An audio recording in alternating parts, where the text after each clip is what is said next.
Iniciamos la sección 1.7 sobre los elementos básicos de la trigonometría. Para esto, consideremos la circunferencia centrada en el origen y de radio 1, cuya ecuación viene dada de la siguiente forma: x cuadrado más y cuadrado igual a 1. Fíjense que si nosotros le asignamos a la variable x o definimos x como coseno del ángulo e y como el seno del ángulo, vamos a tener que al sustituirla en la ecuación de la circunferencia va a ser x al cuadrado coseno de tita al cuadrado, y al cuadrado sería seno de tita al cuadrado. Esto da lugar a la identidad fundamental de la trigonometría, porque por convención, para referirnos a seno del ángulo al cuadrado, lo escribimos así: seno cuadrado de tita más coseno cuadrado de tita. Se acostumbra a colocar primero seno y después coseno, y perfectamente es válido porque al ser una suma es conmutativa. En todo caso, la identidad fundamental de la trigonometría viene dada por seno cuadrado de tita más coseno cuadrado de tita igual a 1. Gráficamente, ¿qué es lo que ocurre? Si estamos en una circunferencia de radio 1, ¿verdad? En cualquier lugar, aquí consideramos el par ordenado XY, pero he podido colocarlo acá, acá debajo. Vamos a considerarlo aquí, en el primer cuadrante. En este caso, tita viene a ser el ángulo de rotación. Imagínate que esta flecha en condiciones normales está así horizontal, y ella va a ir girando completamente en la forma contraria a las agujas del reloj. Entonces, ¿qué estamos definiendo? Estamos diciendo que la componente X de este triángulo representa el coseno, y la componente Y, claro, es esta distancia, pero fíjate que este valor es este mismo de acá. La componente Y de este triángulo se está llamando seno. Entonces, para un punto cualquiera en la circunferencia de radio 1, ¿qué representa X? El coseno. ¿Qué representa Y? El seno. A partir de esto, nosotros podemos ir generando diferentes funciones trigonométricas. Vamos a definir la tangente como el cociente de Y sobre X. Sería el cociente, la razón de este lado opuesto a este triángulo entre este lado adyacente al triángulo. Pero como Y es seno y X es coseno, ¿verdad? Se va a definir tangente del ángulo como seno del ángulo sobre coseno del ángulo. De la misma forma, vamos a hablar de la cotangente, pero la cotangente va a ser el inverso numérico. Ahora va a ser X sobre Y. Quiere decir que la cotangente será coseno sobre seno. Ahora, la secante va a ser el inverso de X. Como X fue coseno, ¿verdad? Entonces la secante será el inverso numérico del coseno. Y por último se define la cosecante del ángulo como el inverso de Y, es decir, la cosecante es 1 sobre seno. Vamos a repasar. Existen seno y coseno, que vienen a ser las componentes Y y X de cualquier punto en la circunferencia unitaria. Y a partir de ellas podemos construir las otras 4 funciones trigonométricas. ¿Qué será tangente? Seno sobre coseno. ¿Quién es cotangente? Coseno sobre seno. ¿Quién es secante? 1 sobre coseno. ¿Y quién es cosecante? 1 sobre seno. Es importante que la sepamos. Estamos definiendo los elementos básicos de la trigonometría. Ahora, a partir de la identidad fundamental, por conveniencia, si nosotros dividimos entre coseno cuadrado en ambos lados, fíjense lo que va a ocurrir. En el miembro izquierdo voy a tener un cociente con denominador común. Vamos a separarlo aquí en 2 fracciones. De manera que este coseno cuadrado se va a cancelar con este coseno cuadrado. Todo este cociente me da 1. Y como seno sobre coseno es tangente, seno cuadrado sobre coseno cuadrado será tangente al cuadrado. Hemos visto que 1 sobre coseno es secante, entonces 1 sobre coseno cuadrado será secante al cuadrado. Esta viene a ser la segunda identidad trigonométrica, la fundamental. De la misma forma, si nosotros a la identidad fundamental lo hubiésemos dividido en ambos lados entre seno cuadrado, ¿verdad? Ocurre algo similar. Separamos en dos fracciones el miembro izquierdo, seno cuadrado se va con seno cuadrado, es decir, todo esto es 1. Aquí tendríamos coseno sobre seno, el cual me genera cotangente al cuadrado, y 1 sobre seno es cosecante, o sea que sería cosecante al cuadrado. ¿Ok? Estas identidades van a ser muy importantes para lo que sigue. De estas combinaciones se pueden generar cualquier cantidad de identidades trigonométricas. Sin embargo, nosotros vamos a adoptar estas tres prioritariamente. Ahora vamos a hablar un poquito sobre los ángulos notables. Podemos clasificar los ángulos notables, digamos, en dos familias. Estos que vamos seleccionando primero, 0 grados, 90 grados, 180 grados, 270 y 370, representan los ángulos que intersectan los ejes coordenados. Por ejemplo, ya hemos visto que para la circunferencia de radio 1, XY representa el par ordenado coseno de tita, seno de tita. Entonces, por ejemplo, si yo vamos a simular que tenemos acá el vector, acá en el eje X.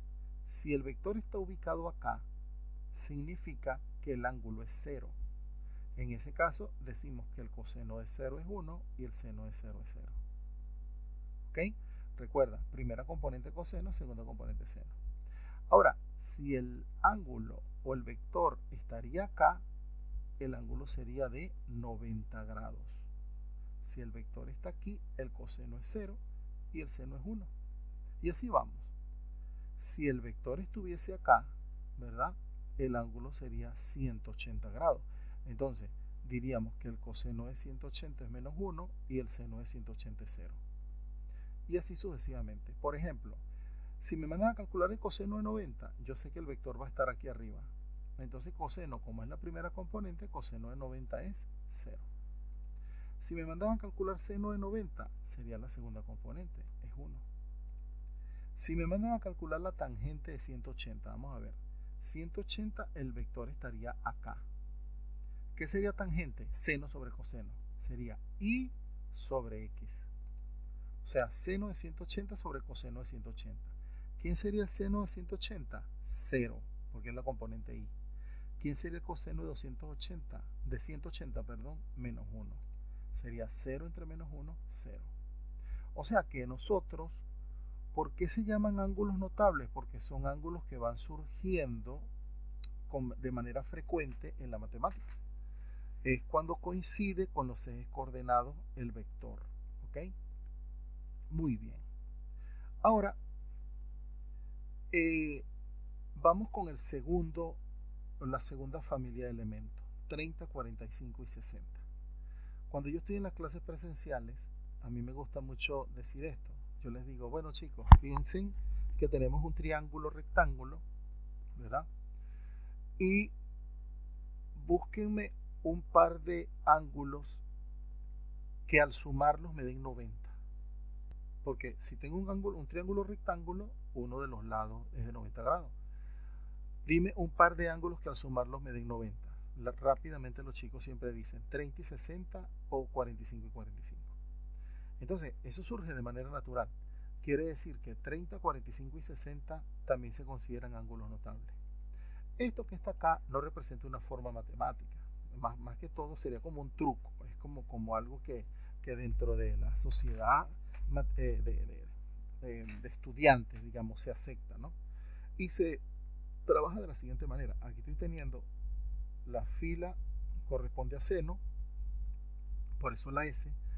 La fila corresponde a coseno y las columnas 30, 45 y 60. Es decir, si a mí me dicen coseno de 30, sería fila coseno, columna 30. Esto sería que voy a seleccionar el número 3. Entonces sería raíz de 3 dividido entre 2. Si a mí, por ejemplo, me dicen seno de 30, seno 30 sería raíz de 1, que es 1, dividido 2. Entonces sería 1 medio. Si me dicen tangente de 45, obviamente es seno de 45 sobre coseno de 45.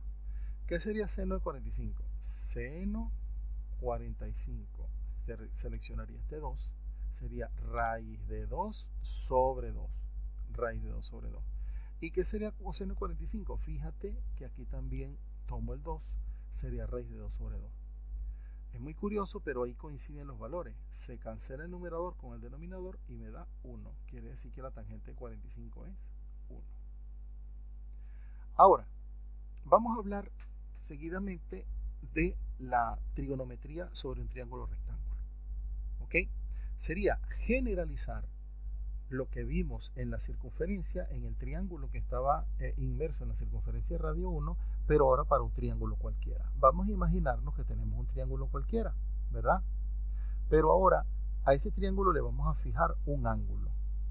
Y los catetos, que son las longitudes menores, van a tener nombre, porque vamos a hablar de cateto opuesto al lado que es opuesto al ángulo de rotación. Vamos a llamar cateto adyacente al cateto que subyace del ángulo, es decir, que está pegado al ángulo. Y vamos a llamar hipotenusa a la mayor longitud, que también subyace del ángulo. ¿Ok? En este caso, ¿qué tenemos? Vamos ahora a establecer las fórmulas de las razones trigonométricas. Se define que el seno de tita sería cateto opuesto sobre hipotenusa. Cateto opuesto sobre hipotenusa. El coseno se define como cateto adyacente, es decir, este valor sobre la hipotenusa. La tangente sería cateto opuesto sobre cateto adyacente. La cotangente es cateto adyacente sobre cateto opuesto. La secante sería hipotenusa sobre cateto adyacente y la cosecante hipotenusa sobre cateto opuesto. En realidad, las fórmulas interesantes son las de seno y coseno. Y a partir de la definición de las funciones trigonométricas del resto, ustedes van armándola. Porque, por ejemplo, la cosecante es la inversa del seno. Si el seno es cateto opuesto sobre hipotenusa, es porque la cosecante debe ser hipotenusa sobre cateto opuesto. ¿Lo ven? Tangente es seno sobre coseno. Si hacemos esto entre esto, se cancelan las h y me queda cateto opuesto entre cateto adyacente. De tal manera que en realidad lo que tenemos que aprender es la del seno y la del coseno. Ahora, ¿cómo se maneja esto? Supongamos que me dan un valor trigonométrico. Me dice, si el seno del ángulo es 3 sobre 7, determine los demás valores trigonométricos. ¿Cuánto valdría coseno, tangente, cotangente, secante y cosecante? Comenzamos viendo que el seno es cateto opuesto sobre hipotenusa. Entonces identificamos que el cateto opuesto es 3 y la hipotenusa es 7. Buscamos nuestro triángulo rectángulo y ubicamos. Primero establecemos el ángulo. Si tú quieres poner el ángulo aquí, lo puedes poner acá. Pero entonces para ti este cateto sería el opuesto. Nosotros estamos fijando el ángulo acá, quiere decir que nuestro cateto opuesto sería este. Por lo tanto, como me están hablando del número 3 como cateto opuesto, yo coloco aquí 3. Y me están diciendo que la hipotenusa es 7, pongo en la mayor distancia 7. Como no conozco el cateto adyacente, pongo una X. Ahora, al ser este un triángulo rectángulo, recurro al teorema de Pitágoras. ¿Qué dice Pitágoras? Que la hipotenusa al cuadrado es igual a la suma de los cuadrados de los catetos. Sería 7 al cuadrado igual a 3 al cuadrado más x cuadrado. Y ahora despejo x. A ver, despejo, por cálculo sencillo, sería x raíz de 40. Ahora, vayamos al resto de la fórmula. Decíamos que coseno era cateto adyacente sobre hipotenusa. Como raíz de 40 es el adyacente sobre la hipotenusa, ya él sería coseno. ¿Quién sería tangente? Cateto opuesto entre cateto adyacente. Entonces el cateto opuesto es 3 y el cateto adyacente raíz de 40. Pero recuerden cuando vimos racionalización en la unidad 5 del taller introductorio, que en la 4, perdón, me decían que cuando en una fracción el denominador era raíz, no era recomendable. Había que racionalizar, es decir, multiplicar y dividir por raíz de 40 y buscar la expresión equivalente. Ya tenemos seno, coseno, tangente. ¿Quién será la cotangente? Sería cateto adyacente entre cateto opuesto. Aquí no hay problema porque el denominador no es radical. Luego vamos con el coseno, con la secante. La secante sería la inversa del coseno, o sea, 7 sobre raíz de 40. Como ya tiene una raíz en el denominador, racionalizamos. Y por último, la cosecante, que sería la inversa del seno. Sería hipotenusa sobre cateto opuesto. Fíjense que de esta manera tan práctica, a partir de un valor trigonométrico, podemos extraer los demás valores trigonométricos.